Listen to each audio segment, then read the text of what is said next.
সুযোগটা যদি আমাকে না করে দিতেন ছবিটাই করতে পারতাম না।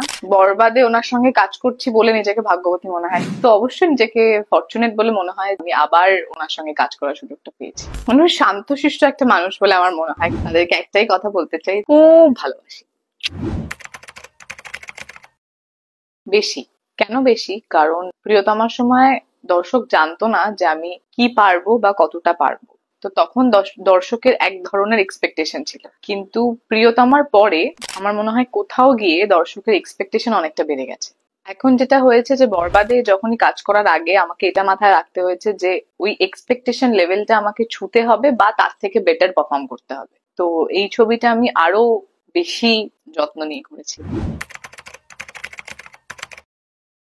কোর্স মনে হয় শুধুমাত্র তাই নয় যে আমি বরবাদে ওনার সঙ্গে কাজ করছি বলে নিজেকে ভাগ্যবতী মনে হয়, সেরকমটা নয়। আমি আমার প্রথম ডেবিউ ওনার সঙ্গে করেছি, তার জন্যই আমি নিজেকে খুব ফরচুনেট বলে মনে করি।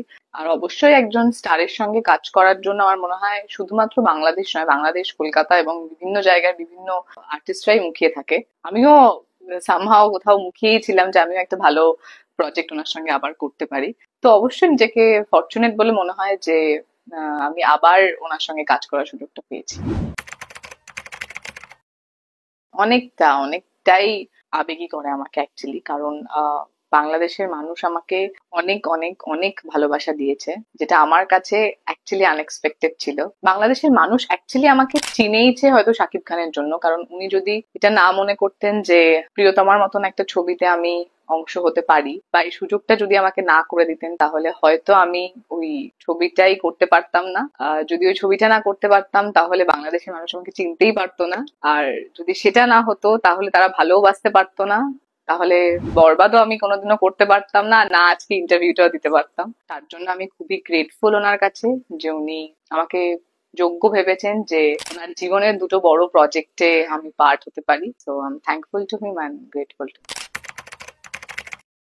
বাবা, রোম্যান্সে ডুবে যান কিনা সেটা তো ওনাকে জিজ্ঞেস করতে হবে।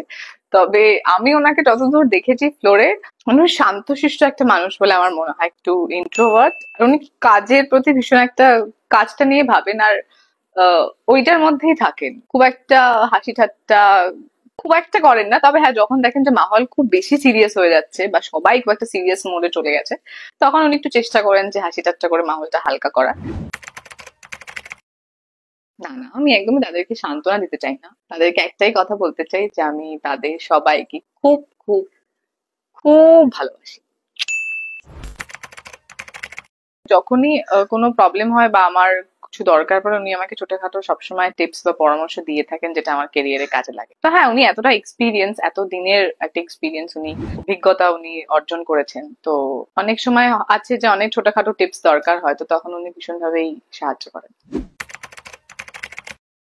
আমার মনে হয় ওনার মধ্যে অনেকগুলো গুণই আছে যেগুলো মানুষকে মুগ্ধ করতে পারে। শুধু মুগ্ধ না, আমার মনে হয় মানুষকে ইন্সপায়ার করতে পারে, যেটা আমি ওনার থেকে শেখার চেষ্টা করি। যে উনি একটা ইন্ডাস্ট্রির শীর্ষে এত বছর ধরে, কিন্তু স্টিল উনি নিজের কাজের প্রতি ততটাই ডেডিকেটেড এবং এখনো অব্দি হার্ড ওয়ার্কিং। আর তার জন্য বোধহয় এখনো উনি সেই সেই রয়েছেন। সো এটা আমি ওনার থেকে শেখার চেষ্টা